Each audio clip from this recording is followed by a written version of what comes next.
Very good morning dear students. આપણે last લેક્ચરમાં વિદ્યુત ઋણતાને અસર કરતા પરિબળો વિશે લર્ન કરેલા હતા. આજના લેક્ચરમાં આપણે સમૂહમાં ઉપરથી નીચે તરફ જતા અને આવર્તમાં ડાબીથી જમણી બાજુ તરફ જતા વિદ્યુત ઋણતામાં શું ફેરફાર થાય તેના વિશે લર્ન કરશું.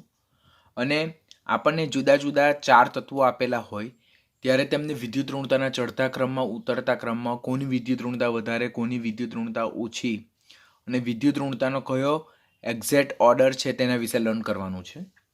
પરંતુ આપણે નવો ટોપિક સ્ટાર્ટ કરીએ આવર્ત અને સમૂહમાં વિદ્યુત ઋણતાનો ટ્રેન્ડ. તે પહેલાં આપણે ગઈકાલનો જે લેક્ચર જોઈ ગયેલા તેના વિશે વેરી શોર્ટલી પહેલાં આપણે લેક્ચરને રિવાઇઝ કરીએ. બિકોઝ જ્યાં સુધી એ કન્ટેન્ટ આપણા માઇન્ડમાં ફિક્સ નહીં હશે ત્યાં સુધી આપણે આજના લેક્ચરમાં બહુ સારી રીતે વર્કઆઉટ નહીં કરી શકીએ. વિદ્યુત ઋણતાને અસર કરતા પરિબળમાં પહેલું આપણે અસરકારક કેન્દ્રીય વીજભાર જોઈ લો.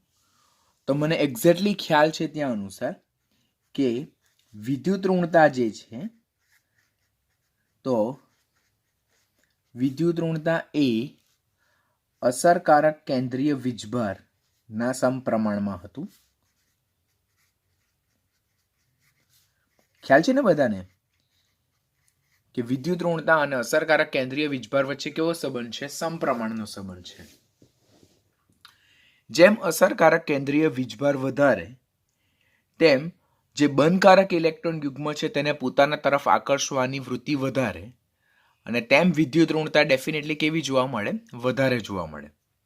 એટલે પહેલું આપણે ફેક્ટર યાદ રાખવાનું કે વિદ્યુત ઋણતા એ અસરકારક કેન્દ્રીય વીજભારના કેવા પ્રમાણમાં છે? સમપ્રમાણમાં છે. સેકન્ડ ફેક્ટર જે છે તો તે વિદ્યુત ઋણતા અને સ્ક્રીનિંગ અસર. તો વિદ્યુત ઋણતા એ સ્ક્રીનિંગ અસરના કેવા પ્રમાણમાં છે? વ્યસ્ત પ્રમાણમાં છે. જેમ સ્ક્રીનિંગ અસર વધારે એટલે કે જેમ અંદરના કોષની સંખ્યા વધારે, જેમ અંદરના કોષના ઇલેક્ટ્રોનની સંખ્યા વધારે, તેમ સ્ક્રીનિંગ અસર વધારે, તેમ અંદરના કોષના ઇલેક્ટ્રોન દ્વારા જે બાહ્યતમ કોષના ઇલેક્ટ્રોન પર લાગતું અપાકર્ષણ તે વધારે હશે. અને જેને કારણે અપાકર્ષણ વધારે હોય, સ્ક્રીનિંગ અસર પ્રબળ હોય તો કેન્દ્ર તરફ ઇલેક્ટ્રોનનું આકર્ષણ ડેફિનેટલી કેવું થઈ જાય? ઘટી જાય. અને જો કેન્દ્ર તરફ ઇલેક્ટ્રોનનું આકર્ષણ ઘટી જાય તો ઇલેક્ટ્રોનને આકર્ષવાની વૃત્તિ ઘટે અને પરિણામે વિદ્યુત ઋણતા શું થાય છે? ઘટે છે. આમ વિદ્યુત ઋણતા એ સ્ક્રીનિંગ અસરના કેવા પ્રમાણમાં છે? વ્યસ્ત પ્રમાણમાં છે. જો સ્ક્રીનિંગ અસર વધારે હશે તો વિદ્યુત ઋણતા ઓછી હશે. જો સ્ક્રીનિંગ અસર ઓછી હશે તો ઇલેક્ટ્રોન આકર્ષવાની વૃત્તિ વધારે હશે એટલે કે વિદ્યુત ઋણતા વધારે હશે.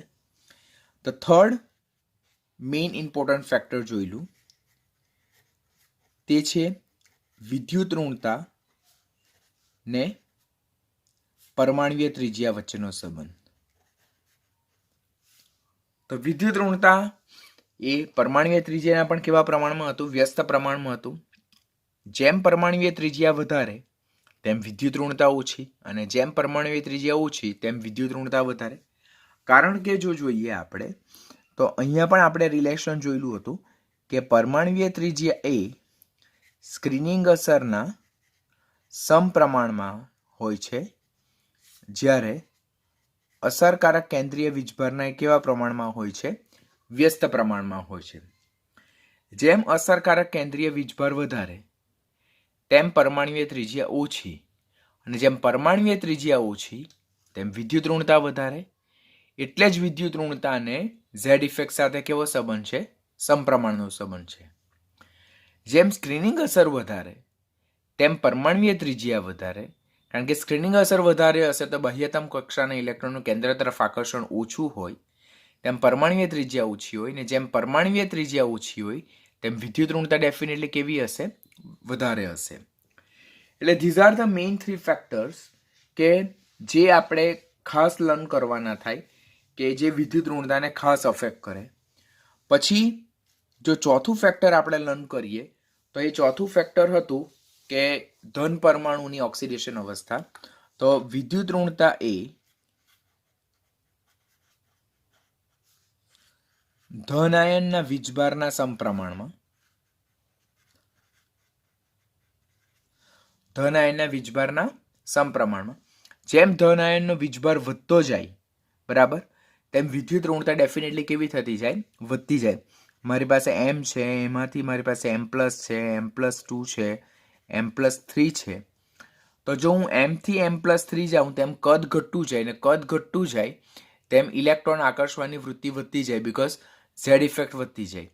તો દેટ મીન્સ વિદ્યુત ઋણતા સૌથી વધારે કોની હશે? તો ડેફિનેટલી વિદ્યુત ઋણતા જે ધન આયનના માથા પર વીજભાર વધારે હશે તેની વધારે હશે. એટલે કરેક્ટ ઓર્ડર વિદ્યુત ઋણતાનો કેવો હશે? આ હશે. This is correct order of electronegativity. તે છે વિદ્યુત ઋણતા. હવે આ જ વિદ્યુત ઋણતા જે છે તો તે ઋણ આયનના કેવા પ્રમાણમાં છે? ઋણ આયનના વીજભારના વ્યસ્ત પ્રમાણમાં છે. એટલે જેમ ઋણ આયનનો વીજભાર વધતો જાય તેમ વિદ્યુત ઋણતા ડેફિનેટલી કેવી થતી જાય? ઘટી જાય. મારી પાસે એમ છે, M-1 છે, M-2 છે, M-3 છે. તો અહીંયા મારી પાસે સમાન પરમાણુના ઋણ આયન છે. તેમ જેમ ઋણ આયન પરનો વીજભાર વધતો જાય, એટલે ઋણ વીજભાર જેમ વધતો જાય તેમ ક્રમશઃ વિદ્યુત ઋણતા કેવી થતી જાય? ઘટી જાય. તો ઋણ આયનના વીજભારમાં વિદ્યુત ઋણતાનો ટ્રેન્ડ આ રીતેનો આવે છે. તો આ આપણે ચોથું ફેક્ટર જોયેલું હતું કે વિદ્યુત ઋણતા અને ધન આયનના વીજભાર સાથે સમપ્રમાણનો સંબંધ અને ઋણ આયનના વીજભાર સાથે વ્યસ્ત પ્રમાણનો સંબંધ હતો. અને ત્યાર પછી આપણે બીજા જે જોયેલા હતા ફેક્ટર, તો તે ફેક્ટરમાં આપણે શું જોયેલું હતું કે એસ કેરેક્ટર સાથે એને કેવો સંબંધ હતો? તો વિદ્યુત ઋણતા એ એસ લાક્ષણિકતાના કેવા પ્રમાણમાં હતું? સમપ્રમાણમાં હતું. એટલા માટે જ જે sp હાઇબ્રિડાઇઝ કાર્બન હોય પછી એની વિદ્યુત ઋણતા સૌથી વધારે કોના કરતા? sp2 હાઇબ્રિડાઇઝ કાર્બન કરતા. એની વિદ્યુત ઋણતા વધારે કોના કરતા હોય? sp3 હાઇબ્રિડાઇઝ કાર્બન કરતા. તો કાર્બન જેનું સંકરણ sp છે તેમાં પર્સન્ટેજ ઓફ s લાક્ષણિકતા વધારે હોય પણ 50%, તેની વિદ્યુત ઋણતા સૌથી વધારે છે, બીકોઝ એમાં પર્સન્ટેજ ઓફ s કેરેક્ટરિસ્ટિક 50% છે. ત્યાર પછી કાર્બન જેનું સંકરણ sp2 હોય જેમાં એની s લાક્ષણિકતા 33% છે, તો તેની વિદ્યુત ઋણતા એના પછી આવે ઓછી, sp કરતાં ઓછી. અને લાસ્ટ જે છે તો કાર્બન જેનું સંકરણ sp3 હાઇબ્રિડાઇઝેશન જેમાં s પર્સન્ટેજ 25% છે, તો તેની વિદ્યુત ઋણતા સૌથી ઓછી હોય. એટલે જેમ s લાક્ષણિકતા વધારે, પર્સન્ટેજ ઓફ s કેરેક્ટરિસ્ટિક વધારે, તેમ વિદ્યુત ઋણતા કેવી જોવા મળે? વધારે જોવા મળે છે. અને લાસ્ટ જે છે તો તે છે જોડાયેલા પરમાણુના સ્વભાવ અને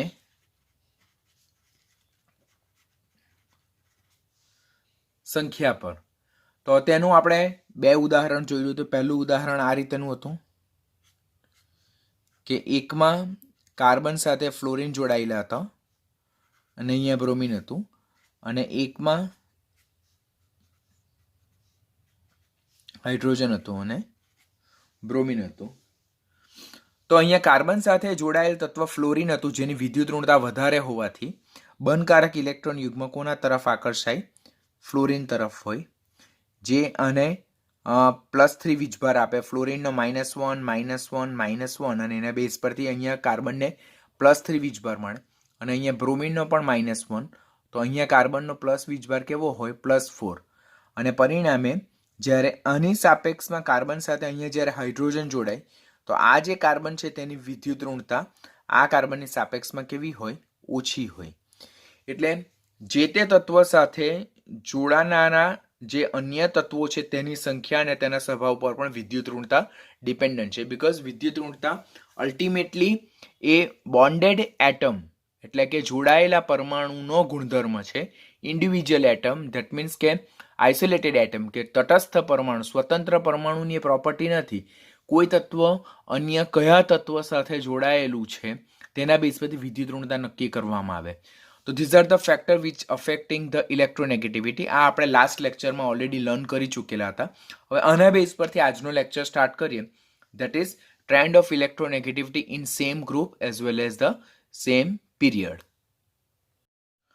1922માં લિનસ પોલિંગે ફ્લોરિન એક તત્વ છે 68, આપણે જોયું કે વિદ્યુત ઋણતાનું માપન જેમ આયનીકરણ એન્થાલ્પી અને ઇલેક્ટ્રોન પ્રાપ્તિ એન્થાલ્પીનું નિરપેક્ષ મૂલ્ય જે રીતે માપી શકાય તે રીતે વિદ્યુત ઋણતાનું નિરપેક્ષ મૂલ્ય માપી શકાતું નથી. અન્ય તત્વની સાપેક્ષમાં જે તે તત્વની વિદ્યુત ઋણતા નક્કી કરવામાં આવે. 3 માપક્રમ આપેલા હતા, મુલિકન જાફે, ઓલેલ રોચરવ અને પોલિંગ સ્કેલ, જેમાં પોલિંગ સ્કેલ સૌથી વધારે ઉપયોગમાં આવેલો હતો. તો તે જ લિનસ પોલિંગે ઈસવીસન 1922માં ફ્લોરિન તત્વને ઇલેક્ટ્રોન આકર્ષવાની સૌથી વધુ પ્રબળ ક્ષમતાવાળું તત્વ ગણ્યું અને તે પોતાની રીતે જ ફ્લોરિનની વિદ્યુત ઋણતાનું મૂલ્ય એણે કેટલું નક્કી કરી દીધું? 4 રેન્ડમલી. એણે જુદા જુદા તત્વોને ઇલેક્ટ્રોન આકર્ષવાની વૃત્તિનો અભ્યાસ કરેલો હતો ને એ બધા તત્વોમાં વોટ હી ડિસ્કવર્ડ કે ફ્લોરિન તત્વ સમૂહ 17નું પ્રથમ તત્વ ફ્લોરિન ની ઇલેક્ટ્રોન આકર્ષવાની વૃત્તિ સૌથી કા વધારે છે અને એ રીતે ગણીને એણે ફ્લોરિનની વિદ્યુત ઋણતાને સૌથી કા વધારે વેલ્યુ આપી. તે કેટલી આપી? 4. તો તમને ક્વેશ્ચન પૂછાશે કે સૌથી કા વધારે વિદ્યુત ઋણતા ધરાવતું તત્વ કયું? તો તે શું આવે? ફ્લોરિન. કયા સમૂહનું તત્વ? 17મા સમૂહનું તત્વ. અને એ રીતે પોલિંગ સ્કેલ મુજબ કેટલા તત્વોની વિદ્યુત ઋણતાના મૂલ્યો અહીંયા નીચે દર્શાવેલા છે. સૌથી કા વધારે વ્યાપક માપક્રમ કયો ઉપયોગમાં આવેલો હતો? પોલિંગ સ્કેલ વિદ્યુત ઋણતા માટેનો. અને પોલિંગ માપક્રમ અનુસાર અહીંયા જે પ્રતિનિધિ સમૂહના તત્વો છે એટલે સમૂહ 1, સમૂહ 2, એસ વિભાગના તત્વો અને પી વિભાગના તત્વોને આપણે પ્રતિનિધિ સમૂહના તત્વો કહીએ. અને આ જે બધા તત્વો છે તેની વિદ્યુત ઋણતા આપણે ખાસ યાદ રાખવાની થાય. તો બધી વિદ્યુત ઋણતા યાદ નથી રહેવાની, પણ આટલી વિદ્યુત ઋણતા તમારે કમ્પલસરી યાદ રાખવાની છે. કઈ કઈ? સમૂહ 1, 2, 13, 14, 15, 16 અને 17. અને આ બીજો આવર્ત છે અને આ ત્રીજો આવર્ત છે. તો આટલા વેલ્યુઝ તો તમારે કમ્પલસરી યાદ રાખવા જ પડશે. You are not having any option. જો પહેલા તો આ તો એકદમ ઇઝીલી યાદ રહી જશે. હાઇડ્રોજનની 2.1 જે સમૂહ 1 નું પહેલું તત્વ છે, પહેલા આવર્તમાં આવેલું તત્વ.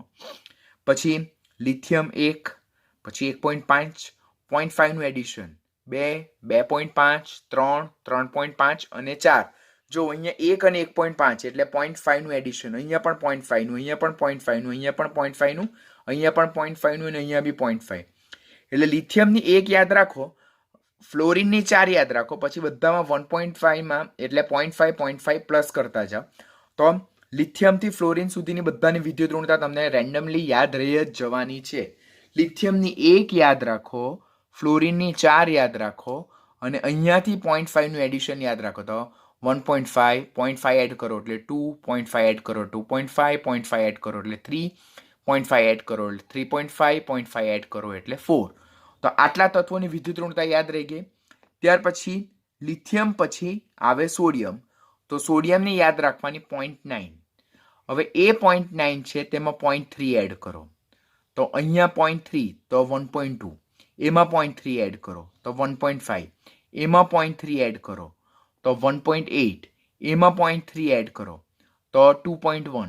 એમાં 0.4 એડ કરો તો 2.5. ને એમાં 0.5 એડ કરો તો 3.0. એટલે યાદ રાખવાની ટ્રીક છે, એવું કંઈક વેલ્યુ નથી કે આટલું એડિશન કરવાનું જ. તો અહીંયા લિથિયમ થી ફ્લોરિન સુધી તમારે 0.5 નું એડિશન યાદ રાખવાનું. પછી સોડિયમ થી ફોસ્ફરસ સુધી 0.3 નું, પછી 0.4 નું અને પછી 0.5 નું એડિશન યાદ રાખવાનું. એટલે તમને બધી જ વેલ્યુ યાદ રહી જ જવાની છે.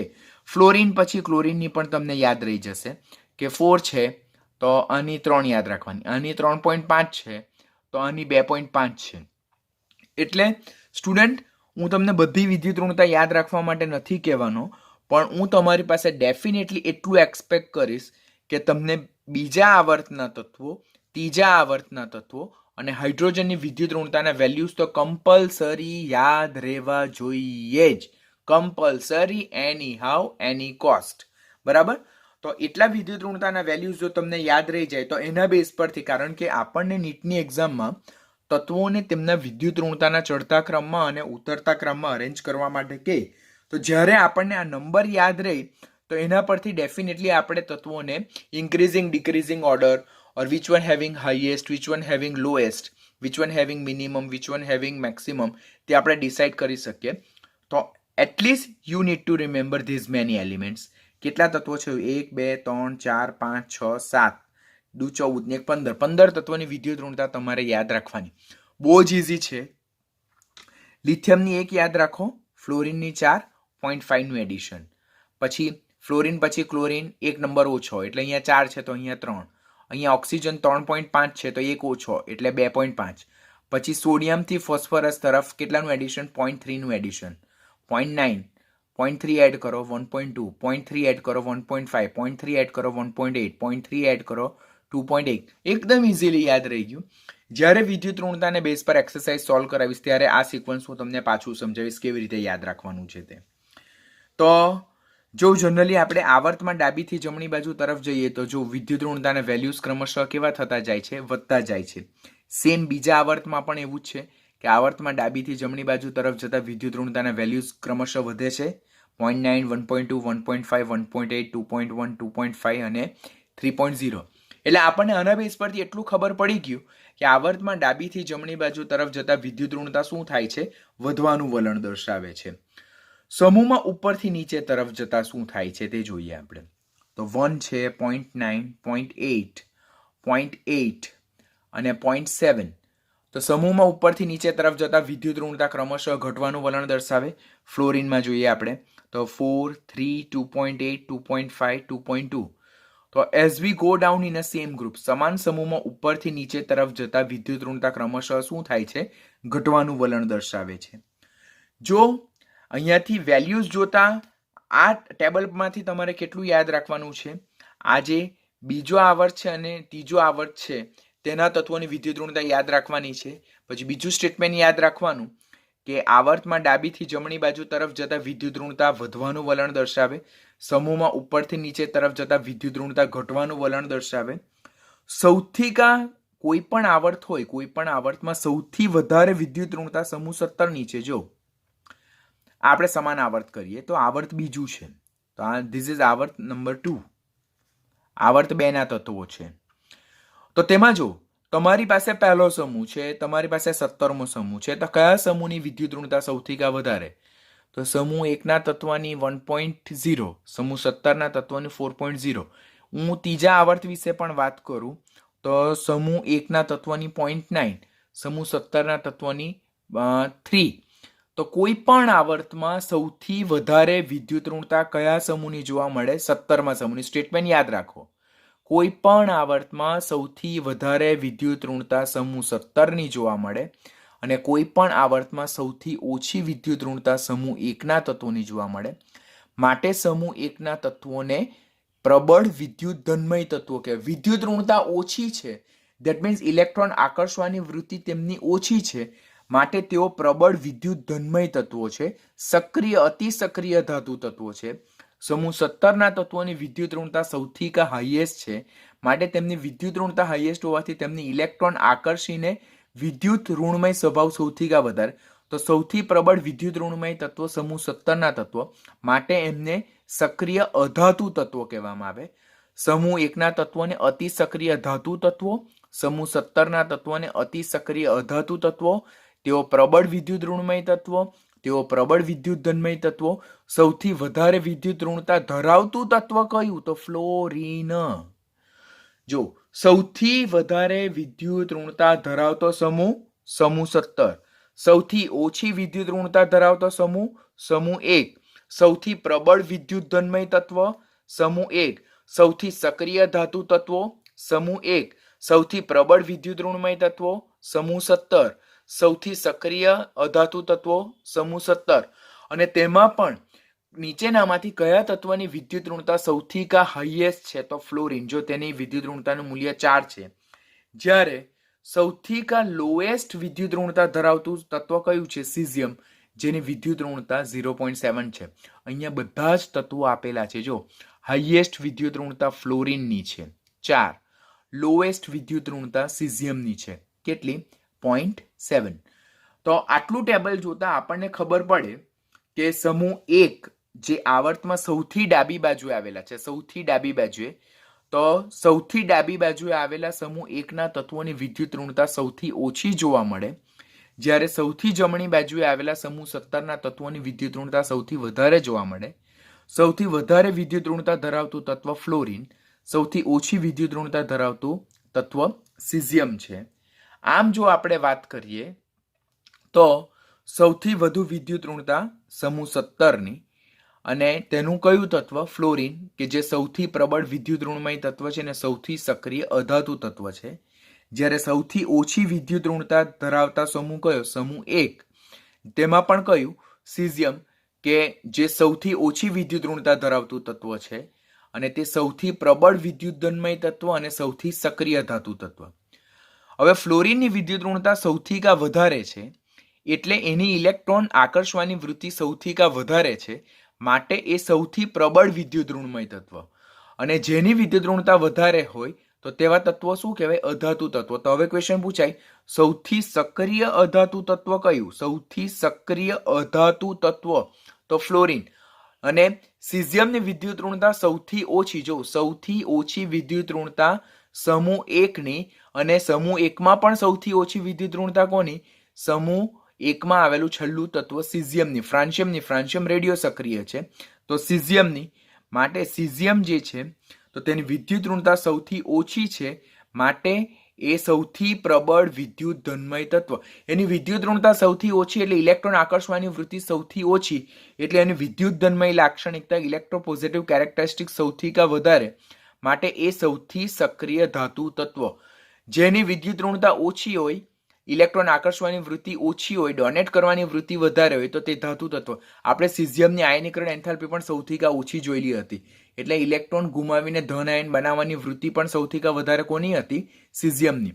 માટે સૌથી સક્રિય અધાતુ તત્વ ફ્લોરિન, સૌથી સક્રિય ધાતુ તત્વ સીઝિયમ, સૌથી પ્રબળ વિદ્યુત ઋણમય તત્વ ફ્લોરિન, સૌથી પ્રબળ વિદ્યુત ધનમય તત્વ સીઝિયમ, બરાબર.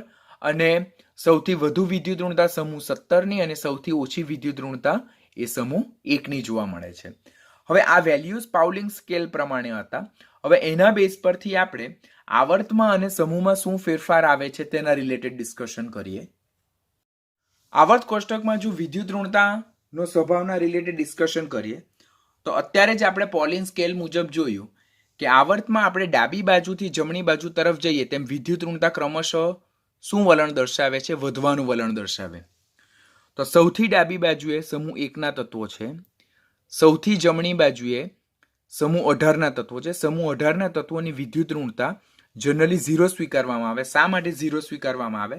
બીકોઝ તેઓ નિષ્ક્રિય વાયુ તત્વો છે, નિષ્ક્રિય તત્વો છે. તેમની બાહ્યતમ કક્ષાની ઇલેક્ટ્રોનીય સંરચના NH2NP6 છે, જે અતિસ્થાયી ઇલેક્ટ્રોનીય સંરચના છે. ઓલરેડી બાહ્યતમ કક્ષામાં અષ્ટક પૂર્ણ થયેલું છે, માટે સમૂહ 18ના તત્વો ઇલેક્ટ્રોન ગુમાવવાની કે ઇલેક્ટ્રોન સ્વીકારવાની વૃત્તિ રાખતા નથી. પરિણામે સમૂહ 18ના તત્વોની વિદ્યુત ઋણતાને આપણે 0 સ્વીકારીએ છીએ. પરંતુ એના પછીના તત્વો જો સમૂહ 17ની વાત કરીએ તો સૌથી ડાબી બાજુએ આવેલા સમૂહ 18ની અગાડી જમણી બાજુએ આવેલા સમૂહ 17ના તત્વોની વિદ્યુત ઋણતા સૌથી કા વધારે જોવા મળે. એટલે આવર્તમાં સૌથી ડાબી બાજુએ આવેલા તત્વોની વિદ્યુત ઋણતા સૌથી ઓછી જોવા મળે. આવર્તમાં સૌથી જમણી બાજુએ આવેલા તત્વો 18મા સમૂહની વાત નહીં, એની વિદ્યુત ઋણતા તો 0 સ્વીકારવાની. જમણી બાજુએ આવેલા તત્વો 17મા સમૂહના તત્વોની વિદ્યુત ઋણતા સૌથી કા વધારે જોવા મળે. એટલે જેમ આપણે સમાન આવર્તમાં, બીજો આવર્ત છે અને એની નીચે વિદ્યુત ઋણતાના વેલ્યુઝ આપેલા છે, જેમ આપણે સમાન આવર્તમાં ડાબી બાજુથી જમણી બાજુ તરફ જઈએ તેમ વિદ્યુત ઋણતાના વેલ્યુઝમાં ક્રમશઃ વધારો થાય છે. એટલે એક સ્ટેટમેન્ટ કમ્પલસરી આપણે યાદ રાખવાનું, આવર્તમાં ડાબી બાજુથી જમણી બાજુ તરફ જતા વિદ્યુત ઋણતા વધે. સૌથી ડાબી બાજુએ આવેલા સમૂહ 1ના તત્વો આલ્કલી ધાતુ તત્વો સૌથી ઓછી વિદ્યુત ઋણતા ધરાવે, જ્યારે જમણી બાજુએ આવેલા સમૂહ 17ના તત્વો હેલોજન તત્વો એ સૌથી વધુ વિદ્યુત ઋણતા ધરાવે છે. આવર્તમાં ડાબીથી જમણી બાજુ તરફ જતા વિદ્યુત ઋણતાના વેલ્યુઝ ક્રમશઃ વધે. એવી રીતે ત્રીજા આવર્તમાં પણ જો સમૂહ 1ના તત્વોનું સોડિયમ તત્વ તેની વિદ્યુત ઋણતા 0.9 છે. સમૂહ 17નું ક્લોરીન તત્વ તેની વિદ્યુત ઋણતા 3 છે. આમ સોડિયમથી ક્લોરીન તરફ જતા પણ વિદ્યુત ઋણતા ક્રમશઃ શું થાય છે? વધતી જોવા મળે છે. આમ આવર્તમાં ડાબીથી જમણી, કોઈ પણ આવર્તમાં ડાબીથી જમણી બાજુ તરફ જઈએ તેમ વિદ્યુત ઋણતા ક્રમશઃ વધે છે. હવે આપણા માઇન્ડમાં એમ ક્વેશ્ચન થાય કે વિદ્યુત ઋણતા આવર્તમાં ડાબીથી જમણી બાજુ તરફ જતા કેમ વધે છે? તો ડાબીથી જમણી બાજુ તરફ જતા એટલે સમૂહ 1 થી સમૂહ 17 તરફ જતા પરમાણુ ક્રમાંક વધે +1ના વધારા સાથે. પરમાણુય ત્રિજ્યા ઘટવાનું વલણ દર્શાવે. એની સાથે અસરકારક કેન્દ્રીય વીજભાર વધે, ઝેડ ઇફેક્ટ વધે. તો વિદ્યુત ઋણતા ડેફિનેટલી ક્રમશઃ શું થાય? વધે. કેમ? તો વિદ્યુત ઋણતા એ અસરકારક કેન્દ્રીય વીજભારના કેવા પ્રમાણમાં છે? સમપ્રમાણમાં છે. જ્યારે એ પરમાણુય ત્રિજ્યાના કેવા પ્રમાણમાં છે? પરમાણુય ત્રિજ્યાના વ્યસ્ત પ્રમાણમાં છે. ગેટિંગ ને? અત્યારે જ આપણે બિગિનિંગમાં જ ફેક્ટર વિશે લર્ન કર્યું કે સમાન આવર્તમાં ડાબીથી જમણી બાજુ તરફ જતા પરમાણુ ક્રમાંક વધે છે +1ના વધારા સાથે. અસરકારક કેન્દ્રીય વીજભાર વધે, પરમાણુય ત્રિજ્યા ઘટે. હવે વિદ્યુત ઋણતા અસરકારક કેન્દ્રીય વીજભારના સમપ્રમાણમાં. આવર્તમાં ડાબીથી જમણી બાજુ તરફ જતા જો અસરકારક કેન્દ્રીય વીજભાર વધે તો ઇલેક્ટ્રોનને આકર્ષવાની વૃત્તિ વધે, તો વિદ્યુત ઋણતા ડેફિનેટલી વધવાનું વલણ દર્શાવે. આવર્તમાં ડાબીથી જમણી બાજુ તરફ જતા પરમાણુય ત્રિજ્યા ઘટવાનું વલણ દર્શાવે. જો પરમાણુય ત્રિજ્યા ઘટવાનું વલણ દર્શાવે તો વિદ્યુત ઋણતા તો પરમાણુય ત્રિજ્યાના વ્યસ્ત પ્રમાણમાં. તો જો પરમાણુય ત્રિજ્યા ઘટે તો વિદ્યુત ઋણતા વધવાનું વલણ દર્શાવે. માટે આવર્તમાં ડાબીથી જમણી બાજુ તરફ જતા વિદ્યુત ઋણતા વધવાનું વલણ દર્શાવે છે. તો ધીસ વિલ બી રીઝન. આમ કોઈ પણ આવર્તની વાત કરીએ તો વિદ્યુત ઋણતા જે છે તો તે સૌથી વધુ સમૂહ નંબર 17ની હેલોજન તત્વોની છે અને તેનું તત્વ કયું છે? ફ્લોરિન, જે સૌથી પ્રબળ વિદ્યુત ઋણમય તત્વ છે. જ્યારે સૌથી ઓછી વિદ્યુત ઋણતા જો જોઈએ તો તે આલ્કલી ધાતુ તત્વો જે સૌથી ડાબી બાજુએ આવેલા છે. બરાબર? તો આપણે અહીંયા યાદ રાખવાનું કે સમૂહ નંબર 17 જે સૌથી જમણી બાજુએ છે. આપણે 18મા સમૂહને નથી સ્વીકારવાનું અને આ સૌથી ડાબી બાજુએ આવેલા આલ્કલી ધાતુ તત્વોની વિદ્યુત ઋણતા સૌથી ઓછી છે. આલ્કલી ધાતુમાં પણ સીઝિયમ તત્વ છે, તેની વિદ્યુત ઋણતા સૌથી ઓછી જોવા મળે. માટે સૌથી ઓછું વિદ્યુત ઋણમય તત્વ કયું? સીઝિયમ. સૌથી વધુ વિદ્યુત ધનમય તત્વ કયું? સીઝિયમ. સૌથી પ્રબળ વિદ્યુત ઋણમય તત્વ કયું? ફ્લોરિન. સૌથી સક્રિય અધાતુ તત્વ કયું? ફ્લોરિન. સૌથી સક્રિય ધાતુ તત્વ કયું? તો સીઝિયમ. તો these are the questions that is oftenly ask in your exam. એકદમ ધ્યાનથી શીખજો, બીકોઝ આપણને ખબર છે કે આ કન્સેપ્ટ એટલો નાઇસ છે કે તમને ખબર પડી ગઈ કે સૌથી ડાબી બાજુએ સમૂહ 1ના તત્વોની વિદ્યુત ઋણતા સૌથી ઓછી. તો સમૂહ 1ના તત્વો આલ્કલી ધાતુ તત્વોની વિદ્યુત ઋણતા ઓછી, તો તેઓ પ્રબળ વિદ્યુત ધનમય તત્વો, તો તેઓ અતિ સક્રિય ધાતુ તત્વો. સૌથી જમણી બાજુએ આવેલા તત્વો હેલોજન તત્વો, તો હેલોજન તત્વોની વિદ્યુત ઋણતા સૌથી વધારે, એટલે ઇલેક્ટ્રોન આકર્ષવાની વૃત્તિ એ લોકોની વધારે. માટે તેઓ પ્રબળ વિદ્યુત ઋણમય તત્વો, સક્રિય અધાતુ તત્વો. તેમાં પણ સૌથી પ્રબળ વિદ્યુત ઋણમય તત્વ કયું? ફ્લોરિન, જેની વિદ્યુત ઋણતા સૌથી હાઈએસ્ટ છે. તો આમ આવર્તમાં ડાબીથી જમણી બાજુ તરફ જતા જેમ પરમાણુય ત્રિજ્યા ઘટે, અસરકારક કેન્દ્રીય વીજભાર વધે, તેમ આવર્તમાં ડાબીથી જમણી બાજુ તરફ જતા વિદ્યુત ઋણતા શું થવાનું વલણ દર્શાવે છે? ઘટવાનું વલણ દર્શાવે છે. સમૂહમાં ઉપરથી નીચે તરફ જતા શું થાય? તો સમૂહમાં ઉપરથી નીચે તરફ જતા આપણે લિનસ પોલિંગના જે વેલ્યુઝ જોઈએ તેના પરથી આઈડિયા આવી કે ઉપરથી નીચે તરફ જતા પરમાણુય ત્રિજ્યા વધે, સ્ક્રીનિંગ અસર વધે, અસરકારક કેન્દ્રીય વીજભાર ઘટે. હવે વિદ્યુત ઋણતા એ અસરકારક કેન્દ્રીય વીજભારના સમપ્રમાણમાં, સ્ક્રીનિંગ અસર અને પરમાણુય ત્રિજ્યાના કેવા પ્રમાણમાં છે? એ વ્યસ્ત પ્રમાણમાં છે. હવે ઉપરથી નીચે તરફ જતા સ્ક્રીનિંગ અસર પણ વધે, પરમાણુય ત્રિજ્યા પણ વધે, તો વિદ્યુત ઋણતા ઘટે. સમૂહમાં ઉપરથી નીચે તરફ જતા જેમ સ્ક્રીનિંગ અસર, પરમાણુય ત્રિજ્યા વધે તેમ અસરકારક કેન્દ્રીય વીજભાર ઘટે. તો અસરકારક કેન્દ્રીય વીજભાર ઘટે તો વિદ્યુત ઋણતા પણ શું થાય છે? ઘટવાનું વલણ દર્શાવે છે. તો આ બધા જે રીઝન છે, જે ટ્રેન્ડ છે તે ખાસ યાદ રાખવાનો. સમૂહમાં ઉપરથી નીચે તરફ જતા પરમાણુય ત્રિજ્યા વધે, સ્ક્રીનિંગ અસર વધે, અસરકારક કેન્દ્રીય વીજભાર ઘટે, વિદ્યુત ઋણતા ઘટે. તો વિદ્યુત ઋણતા શા માટે ઘટે? કારણ કે વિદ્યુત ઋણતા એ અસરકારક કેન્દ્રીય વીજભારના સમપ્રમાણમાં. ઉપરથી નીચે તરફ જતા જો અસરકારક કેન્દ્રીય વીજભાર ઘટે તો વિદ્યુત ઋણતા ડેફિનેટલી ઘટવાનું વલણ દર્શાવે. હવે ઉપરથી નીચે તરફ જતા સ્ક્રીનિંગ અસર અને પરમાણુય ત્રિજ્યા વધે, તો જો આ બંને વધતું હોય અને આ બંનેને એકબીજા સાથે વ્યસ્ત સંબંધ હોય તો આ ઉપરથી નીચે તરફ જતા જેમ વધે તેમ આ ઉપરથી નીચે તરફ જતા શું વલણ દર્શાવે છે? ઘટવાનું વલણ દર્શાવે છે. આમ સમૂહમાં ઉપરથી નીચે તરફ જતા જેમ પરમાણુ ત્રિજ્યા વધવાનું વલણ દર્શાવે તેમ સ્ક્રીનિંગ અસર વધે, અસરકારક કેન્દ્રીય વીજભાર ઘટે તેમ ઇલેક્ટ્રોન આકર્ષવાની વૃત્તિ ઘટતી જાય. માટે વિદ્યુત ઋણતા ક્રમશઃ શું થાય છે?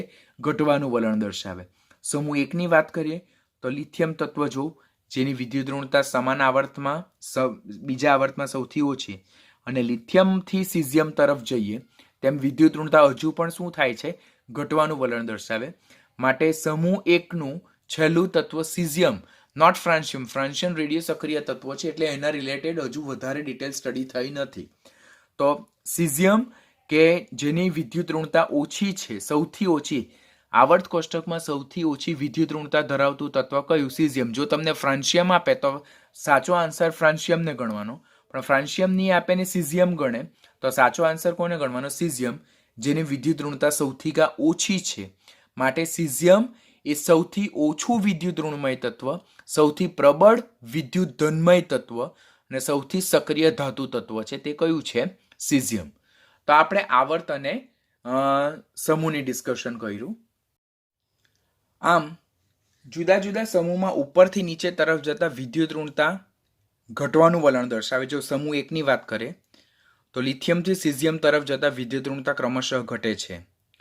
સમૂહ 2 માં પણ બેરેલિયમથી બેરિયમ તરફ જતા વિદ્યુત ઋણતા ઘટે છે. પરંતુ સમૂહ 13, 14 અને 15માં કંઈક એક્સેપ્શનલ કેસ જોવા મળે, જે મેં અહીંયા પર્પલ સ્કેચથી કરેલું છે. જનરલી સમૂહમાં ઉપરથી નીચે તરફ જતા જેમ પરમાણુય ત્રિજ્યા વધે, સ્ક્રીનિંગ અસર વધે, અસરકારક કેન્દ્રીય વીજભાર ઘટે તેમ વિદ્યુત ઋણતા ઘટવાનું વલણ દર્શાવે. તો બોરોનથી એલ્યુમિનિયમ તરફ જતા રેગ્યુલર ટ્રેન્ડ જોવા મળે, સામાન્ય વર્તણૂક કે ઘટે. પરંતુ એલ્યુમિનિયમથી થેલિયમ તરફ જતા વિદ્યુત ઋણતા ક્રમશઃ વધે છે. Y it is increasing that we will learn in group 13. 14મા સમૂહમાં પણ કાર્બનથી સિલિકોન તરફ જતા વિદ્યુત ઋણતા ક્રમશઃ ઘટે, પરંતુ સિલિકોન, જર્મેનિયમ અને ટીનની એક્સેપ્શનલી વિદ્યુત ઋણતા સમાન જોવા મળે અને ટીન કરતાં પણ લેડની વિદ્યુત ઋણતા વધારે જોવા મળે, જે that is irregular behaviour. Nitrogen સમૂહ 15માં નાઇટ્રોજનથી એન્ટીમની તરફ જતા ઉપરથી નીચે તરફ જતા વિદ્યુત ઋણતા ઘટવાનું વલણ દર્શાવે, પરંતુ આર્સેનિક, એન્ટીમની અને બિસ્મથ જે છે તો એન્ટીમની અને બિસ્મથ જે છે તો તેની વિદ્યુત ઋણતા સરખી જોવા મળે. સમૂહ 16 અને સમૂહ 17માં એકદમ રેગ્યુલર ટ્રેન્ડ જોવા મળે કે સમૂહમાં ઉપરથી નીચે તરફ જતા વિદ્યુત ઋણતા ક્રમશઃ શું થાય છે? ઘટવાનું વલણ દર્શાવે. એટલે આપણે વધારે શું યાદ રાખવાનું કે સમૂહમાં ઉપરથી નીચે તરફ જતા જેમ પરમાણુય ત્રિજ્યા વધે છે તેમ સ્ક્રીનિંગ અસર વધે છે, તેમ અસરકારક કેન્દ્રીય વીજભાર ઘટે છે, તેમ વિદ્યુત ઋણતા ઘટે, કારણ કે વિદ્યુત ઋણતા એ અસરકારક કેન્દ્રીય વીજભારના સમપ્રમાણમાં અને પરમાણુય ત્રિજ્યા અને સ્ક્રીનિંગ અસરના વ્યસ્ત પ્રમાણમાં. એટલે ઉપરથી નીચે તરફ જતા જેમ પરમાણુય ત્રિજ્યા, સ્ક્રીનિંગ અસર વધે તેમ વિદ્યુત ઋણતા ઘટે, અસરકારક કેન્દ્રીય વીજભાર ઘટે તેમ વિદ્યુત ઋણતા ઘટે. એટલે સમૂહ 1, સમૂહ 2, પછી સમૂહ 16 અને 17માં રેગ્યુલર બિહેવિયર. જો સમૂહ 1, આ સમૂહ 1, સમૂહ 2, સમૂહ 16 અને સમૂહ 17માં રેગ્યુલર બિહેવિયર કે ઉપરથી નીચે તરફ જતા ક્રમશઃ વિદ્યુત ઋણતા ઘટે છે. પરંતુ આપણે ખાસ યાદ રાખવાનું 13, 14 અને 15 માટે તેમાં ઇરેગ્યુલર ટ્રેન્ડ જોવા મળે છે. તો તેના વિશે આપણને કોન્ટ્રાવર્શિયલ ક્વેશ્ચન, ટ્વિસ્ટ ક્વેશ્ચન પૂછાઈ શકે. એટલે જો આપણે આ ટ્રેન્ડ યાદ નહીં રાખેલા હોય તો ડેફિનેટલી આપણે નીટની એક્ઝામમાં ગૂંચવાઈ જઈએ. તો આ ટ્રેન્ડ તમારે કમ્પલસરી યાદ રાખવાનો રહેશે. 13, 14 અને 15. જ્યારે સમૂહ 1, 2, 16 અને 17માં તો એમ જ યાદ રાખવાનું કે સમૂહમાં ઉપરથી નીચે તરફ જતા વિદ્યુત ઋણતા ક્રમશઃ ઘટવાનું વલણ દર્શાવે, જેમ પરમાણુય ત્રિજ્યા વધવાનું વલણ દર્શાવે છે તેમ. હવે આપણે અત્યારે જોયું કે સમૂહમાં ઉપરથી નીચે તરફ જતા વિદ્યુત ઋણતા ઘટે અને આવર્તમાં ડાબીથી જમણી બાજુ તરફ જતા વિદ્યુત ઋણતા વધે. તો એ કન્સેપ્ટને આપણે એપ્લાય કેવી રીતે કરીએ? તો પહેલી એક્સરસાઇઝ કે અહીંયા oxygen, nitrogen, carbon, fluorine, beryllium, boron અને લિથિયમ તત્વો આપેલા છે.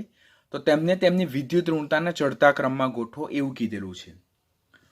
હવે અહીંયા જો ઓક્સિજન 16મા સમૂહનું તત્વ, નાઇટ્રોજન 15મા સમૂહનું તત્વ, કાર્બન 14મા સમૂહનું તત્વ, ફ્લોરિન 17મા સમૂહનું તત્વ, બેરેલિયમ બીજા સમૂહનું તત્વ, બોરોન 13મા સમૂહનું તત્વ, અને લિથિયમ એ પહેલા સમૂહનું તત્વ.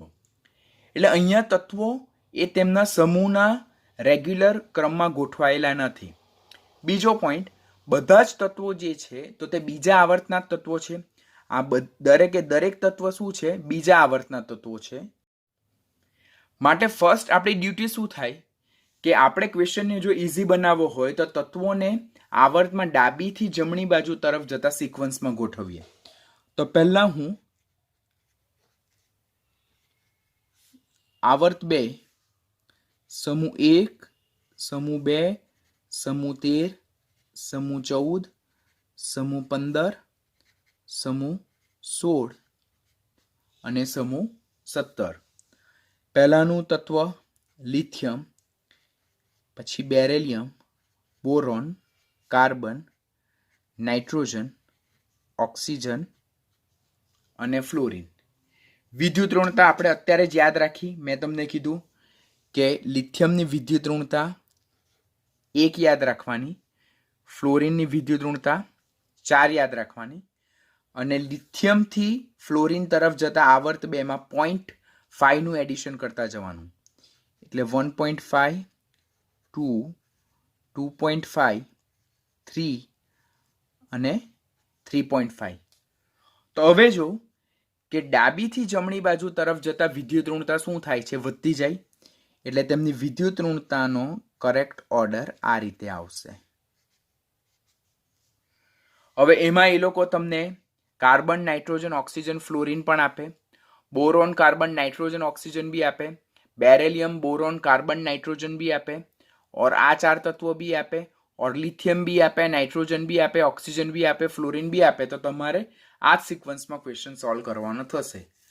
એવી જ રીતે આની સાથે આપણે બીજા આવર્ત પછી ત્રીજા આવર્તના તત્વોનો સિક્વન્સ પણ સોલ્વ કરી નાખીએ. તો સમૂહ 1 નું ત્રીજા આવર્તમાં આવેલું તત્વ સોડિયમ, બેરેલિયમ પછી મેગ્નેશિયમ, બોરોન પછી એલ્યુમિનિયમ, સિલિકોન, નાઇટ્રોજન પછી ફોસ્ફરસ, ઓક્સિજન પછી સલ્ફર અને ફ્લોરિન પછી આવે છે શું? ક્લોરિન. હવે મેં તમને શું કીધેલું? આ જે તત્વોની મેં તમને કીધું બીજા આવર્તમાં અને ત્રીજા આવર્તના તત્વોની વિદ્યુત ઋણતા આપણે ખાસ યાદ રાખવાની, બીકોઝ એ કન્સેપ્ટમાં આપણને ખૂબ કામ લાગે. હવે ફ્લોરિન પછી ડાયરેક્ટ 1 નંબર ઓછો કરીને આપણે ક્લોરિનની યાદ રાખવાની. તો ક્લોરિનની 3. ઓક્સિજન પછી ડાયરેક્ટ 1 નંબર ઓછો કરીને આપણે સલ્ફરની યાદ રાખવાની. તો તે અહીંયા 3.5 છે તો અહીંયા 2.5. જો આમાં ડાયરેક્ટ 1 નંબર ઓછો યાદ રાખવાનો. ફ્લોરિનનો 4 છે તો એના 1 નંબર ઓછો ક્લોરિન 3. ઓક્સિજનની 3.5 છે તો એનો 1 નંબર ઓછો સલ્ફર 2.5. લિથિયમની 1 તો એમાંથી 0.1 નંબર ઓછો કરીને આપણે 0.9 યાદ રાખવાની. અહીંયા ડાયરેક્ટ 1 નંબર ઓછો, અહીંયા 0.1 નંબર ઓછો કરીને 0.9 ને પછી આમાં 0.3 નું એડિશન કરતા જવાનું. કેટલાનું એડિશન? 0.3. તો યાદ રાખજો હો, આમાં આપણે શું યાદ રાખીએ છીએ? 0.5 નું એડિશન કરીએ છીએ. તો આમાં આપણે 0.3 નું એડિશન કરીએ છીએ. હું તમારું વર્ક ઇઝી બનાવું છું. 0.9 થી 1.3, પછી એના તરફથી 1.5, એના તરફથી 1.8, એના તરફથી 2.1. એટલે આ બધામાં જો બધામાં 0.3, 0.3, 0.3 નું જ એડિશન છે. બધામાં 0.3 નું એડિશન છે.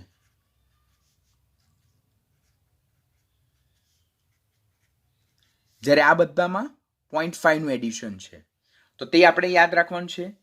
તો ફ્લોરિન કરતા 1 નંબર ઓછો ક્લોરિન, ઓક્સિજનની વિદ્યુત ઋણતાનો 1 નંબર ઓછો સલ્ફર, લિથિયમમાં 0.1 નંબર ઓછો સોડિયમ અને સોડિયમથી સલ્ફર તરફ જતા 0.3 નું એડિશન.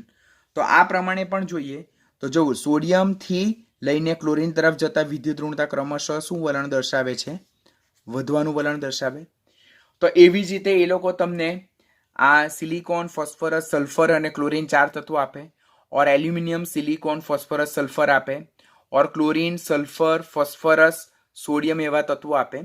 તો આપણે એમને ડેફિનેટલી આવર્ત અનુસાર અને સમૂહ નંબર અનુસાર જો અરેન્જ કરી નાખીએ તો આપણો ક્વેશ્ચન ખૂબ ઇઝી થઈ જાય. ઓર એલ્સ બધા તત્વોની વિદ્યુત ઋણતા આપણે ફટાફટ 1 મિનિટનો સમય ઓર એના કરતાં બી ઓછા મિનિટનો સમય કરીને બધા તત્વોને સમૂહ અને આવર્ત વાઇઝ લખી દેવાના અને તેમની વિદ્યુત ઋણતા આ રીતે લખી દેવાની. 1 મિનિટ આપણી વેસ્ટ થાય તો પણ અલ્ટિમેટલી જો આપણો ક્વેશ્ચન ઇઝી બની જાય તો એ આપણા ફાયદામાં જ છે.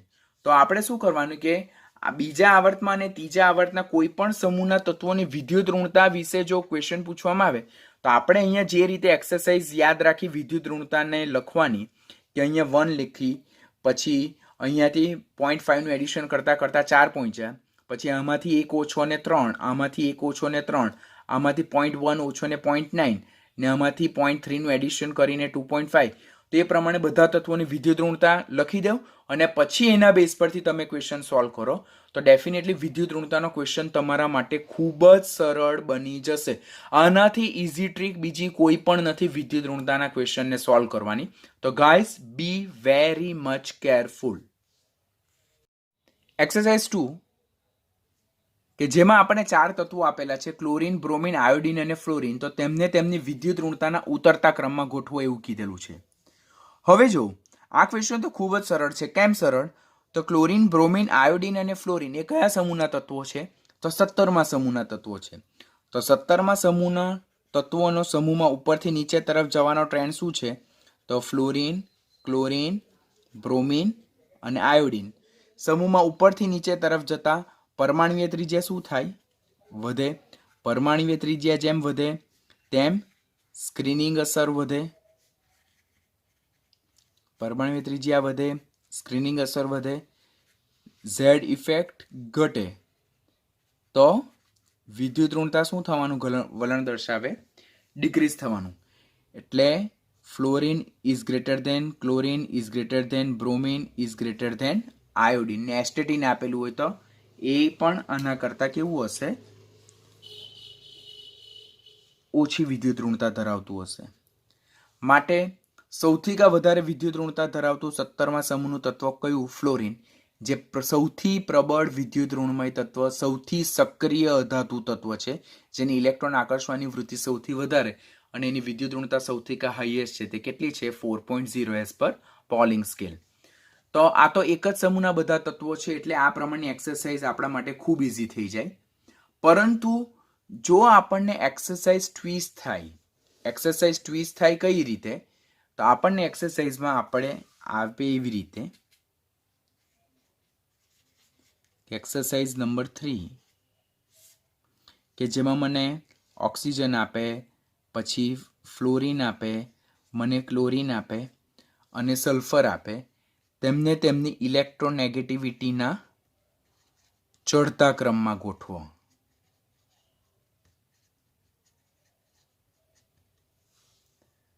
તો આ પ્રકારના ટ્રીક ઇક્વેશનો. નાઉ એક્ચ્યુઅલ પિક્ચર સ્ટાર્ટ.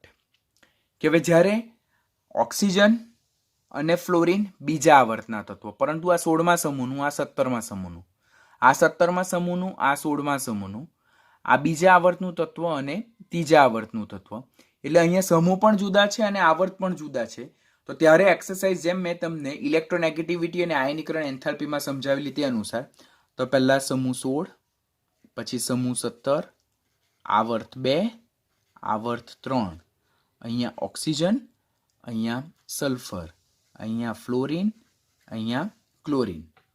ઓક્સિજન કરતાં સલ્ફરની વિદ્યુત ઋણતા ઓછી, સમૂહમાં ઉપરથી નીચે તરફ જતા વિદ્યુત ઋણતા ઘટે, રેગ્યુલર ટ્રેન્ડ છે. એવી જ રીતે ફ્લોરિન કરતાં ક્લોરિનની ઓછી, આવર્તમાં ડાબીથી જમણી બાજુ તરફ જતા વિદ્યુત ઋણતા વધે. તો એવી જ રીતે સલ્ફર કરતાં ક્લોરિનની વિદ્યુત ઋણતા વધારે. હવે જો મેક્સિમા પોર્શન છે, મેક્સિમા, તો તે કોના તરફ છે? ફ્લોરિન તરફ છે. તો ફ્લોરિનની આપેલ 4માં સૌથી મહત્તમ હશે અને મિનિમા જે છે તે કોના તરફ છે? સલ્ફર તરફ. એટલે ન્યૂનતમ કોના તરફ હશે? સલ્ફર તરફ. તો ઓક્સિજન, ફ્લોરિન, ક્લોરિન અને સલ્ફરમાં સૌથી હાઈએસ્ટ વિદ્યુત ઋણતા ફ્લોરિનની છે અને સૌથી ઓછી વિદ્યુત ઋણતા કોની છે? સલ્ફરની છે. હવે આપણને ટ્રેન્ડ પૂછે તો કે એમની જો ઇલેક્ટ્રોનેગેટિવિટીના ચડતા ક્રમમાં ગોઠવો. ચડતા ક્રમમાં એટલે પહેલું તત્વ એવું જેની વિદ્યુત ઋણતા સૌથી ઓછી, તો એ તત્વ કયું? સલ્ફર. અને છેલ્લું તત્વ કયું જેની વિદ્યુત ઋણતા સૌથી હાઈએસ્ટ? તો એ તત્વ કયું? ફ્લોરિન. જો સ્ટુડન્ટ અહીંયા તમે ગૂંચવાઈ જાઓ છો. જ્યારે ચડતો ક્રમ કહે છે તો પહેલું જે તત્વ છે તેની વિદ્યુત ઋણતા સૌથી ઓછી અને છેલ્લું તત્વ જે છે તેની વિદ્યુત ઋણતા સૌથી વધારે હશે. હવે અહીંયા મારી પાસે ઓક્સિજન અને સલ્ફરને અરેન્જ કરવાના હોય. તમારી પાસે બે ઓપ્શન એવા હોય કે જેમાં સલ્ફર લોએસ્ટ હોય અને ફ્લોરિન હાઈએસ્ટ હોય, એટલે તમારે બેમાં ગેમ રમવાની હોય. તો હવે આપણે વિદ્યુત ઋણતાને યાદ કરવાનું ટ્રેન્ડ કરીએ. તો ફ્લોરિનની વિદ્યુત ઋણતા 4 છે, તો એના કરતાં 1 ઓછી તે ક્લોરિનની. ઓક્સિજનની વિદ્યુત ઋણતા 3.5 છે, તો એના કરતાં 1 ઓછી તે સલ્ફરની 2.5. તો હવે જો કે મારી પાસે સૌથી ઓછી વિદ્યુત ઋણતા સલ્ફર, એના કરતાં વધારે કોની? તો તે છે ક્લોરિનની. તો હું અહીંયા લખીશ ક્લોરિન અને ત્યાર પછી હું અહીંયા લખીશ ક્લોરિન પછી હવે વિદ્યુત ઋણતા કોની આવે? ઓક્સિજનની. તો અહીંયા હું લખીશ ઓક્સિજન. તો જો હવે મારો ક્વેશ્ચન કેટલો ઇઝી થઈ ગયો, કારણ કે મને વિદ્યુત ઋણતા જે રીતે શીખવવામાં આવી છે તે પ્રમાણે મેં અહીંયા રાઇટ કરી નાખ્યું. તો હવે તો મારો ક્વેશ્ચન એકદમ ઇઝી કે પહેલા સલ્ફરની, પછી ક્લોરિનની, પછી ઓક્સિજનની અને ત્યાર પછી કોની આવે? ફ્લોરિનની. તો આ પ્રમાણે એક્સરસાઇઝ સોલ્વ કરશો તો ડેફિનેટલી તમને કોઈ પણ જાતનો વાંધો આવશે નહીં. લાસ્ટ 2 એક્સરસાઇઝ ને લર્ન કરીએ અને ટોપિકને અહીંયા વાઇન્ડ અપ કરીએ કે એક્સરસાઇઝ નંબર 4 જેમાં નાઇટ્રોજન, ઓક્સિજન, ફ્લોરિન અને ક્લોરિન છે તેને ઇલેક્ટ્રોનેગેટિવિટીના ઉતરતા ક્રમમાં ગોઠવો. તો આ 15મા સમૂહનું, આ 16મા સમૂહનું, આ 17માનું, 17માનું, આ 3 બીજા આવર્તના અને આ ત્રીજા આવર્તનું તત્વ. તો પહેલાં તો હું એને પ્રોપર અરેન્જમેન્ટ કરું. સમૂહ 15, સમૂહ 16, સમૂહ 17, આવર્ત 2 અને આવર્ત 3. હવે 15માનું નાઇટ્રોજન, 16માનું ઓક્સિજન, 17માનું ફ્લોરિન અને અહીંયા આવે ક્લોરિન. આપણને શું ખબર છે કે જેમ ડાબીથી જમણી બાજુ તરફ જઈએ તેમ સામાન્ય રીતે વિદ્યુત ઋણતામાં તો કોઈ એક્સેપ્શનલ બિહેવિયર બહુ ઓછા છે. તો ડાબીથી જમણી બાજુ તરફ જઈએ તેમ વિદ્યુત ઋણતા શું વલણ દર્શાવે? વધવાનું વલણ દર્શાવે. અને ઉપરથી નીચે તરફ જઈએ તેમ વિદ્યુત ઋણતા કેવું વલણ દર્શાવે? ઘટવાનું વલણ દર્શાવે. તો આ એક રેગ્યુલર ટ્રેન્ડ બનાવી દીધો આપણે.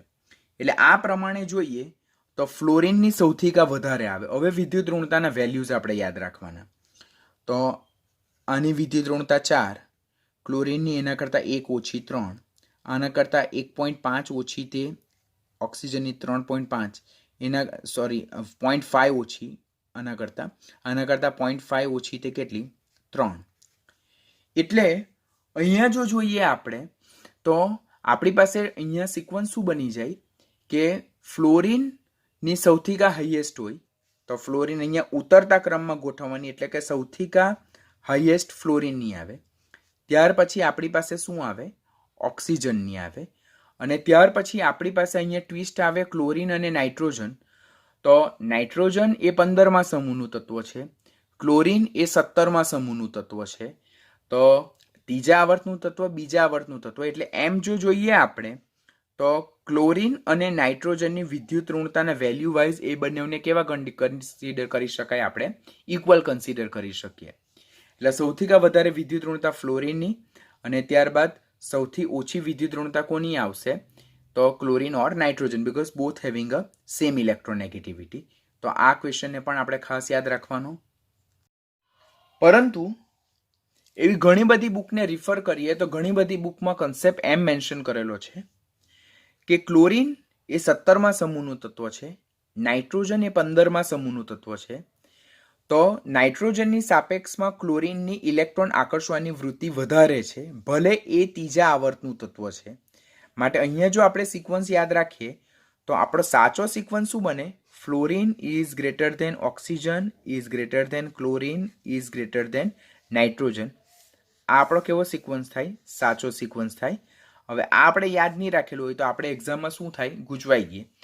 તો વેલ્યુ વાઇઝ જોઈએ તો ક્લોરિન અને નાઇટ્રોજનની વિદ્યુત ઋણતા સમાન બને, બટ કન્સેપ્ટ વાઇઝ જોઈએ તો ક્લોરિનની વિદ્યુત ઋણતા નાઇટ્રોજન કરતાં વધારે જોવા મળે, બીકોઝ એ 17મા સમૂહનું તત્વ છે અને આયરું આ એ 15મા સમૂહનું તત્વ. તો આ રોંગ કન્સિડર કરવાનું અને આપણે રાઈટ કન્સિડર કરવાનું. એવી જ રીતે આપણને ફોસ્ફરસ, ક્લોરિન, ફ્લોરિન અને સલ્ફર આપેલા છે. તો એને આપણે અરેન્જ કરીએ તો 15, 16, 17 આવર્ત 2 આવર્ત 3 તો ફોસ્ફરસ ત્રીજા આવર્તમાં આવેલું, ક્લોરીન પણ ત્રીજા આવર્તમાં અહીંયા સલ્ફર આવશે, સલ્ફર, પછી અહીંયા 17માનું ક્લોરીન અને ફ્લોરીન એ બીજા આવર્તમાં આવેલું તત્વ છે. હવે ડાબીથી જમણી બાજુ તરફ જઈએ તેમ વિદ્યુત ઋણતા શું થાય? તો ડાબીથી જમણી બાજુ તરફ જઈએ તો વિદ્યુત ઋણતા વધવાનું વલણ દર્શાવે અને ઉપરથી નીચે તરફ જઈએ તેમ વિદ્યુત ઋણતા ઘટવાનું વલણ દર્શાવે. તો this become a easy question. જો અહીંયાથી જતા વિદ્યુત ઋણતા વધે અને અહીંયાથી ઉપર જતા પણ વિદ્યુત ઋણતા વધે એટલે ઇલેક્ટ્રોનેગેટિવિટીના ચડતા ક્રમમાં ગોઠવો તો આ આપણો રેગ્યુલર ટ્રેન્ડ થઈ ગયો કે phosphorus is less than sulphur is less than chlorine is less than fluorine. તો આપણો સાચો આન્સર આ છે, બિકોઝ ઇલેક્ટ્રોનેગેટિવિટીના ચડતા ક્રમમાં પૂછ્યું તો ફોસ્ફરસની સૌથી ઓછી છે અને ફ્લોરીનની સૌથી વધારે છે. તો આ રીતે ઇલેક્ટ્રોનેગેટિવિટીના કન્સેપ્ટને ખૂબ ધ્યાનથી શીખો. બહુ નાઇસ ક્વેશ્ચન છે, બહુ નાઇસ કન્સેપ્ટ છે. 12મા ધોરણમાં નીટમાં પણ તમને ખૂબ જગ્યાએ કામ લાગશે. આની સાથે હું થોડીક બીજી એક્સરસાઇઝ તમને સોલ્વ કરવા માટે આપું છું, તો તે એક્સરસાઇઝ અને એના આન્સર પણ સાથે આપું છું. ફર્સ્ટ તમારે એક્સરસાઇઝ જાતે સોલ્વ કરવાની અને ત્યાર પછી તમને જે આન્સર સેન્ડ કરું તેની સાથે તમારે ટેલી કરી નાખવાનું, એટલે તમારો કન્સેપ્ટ કેવો થઈ જાય? એકદમ પરફેક્ટ રેડી થઈ જાય.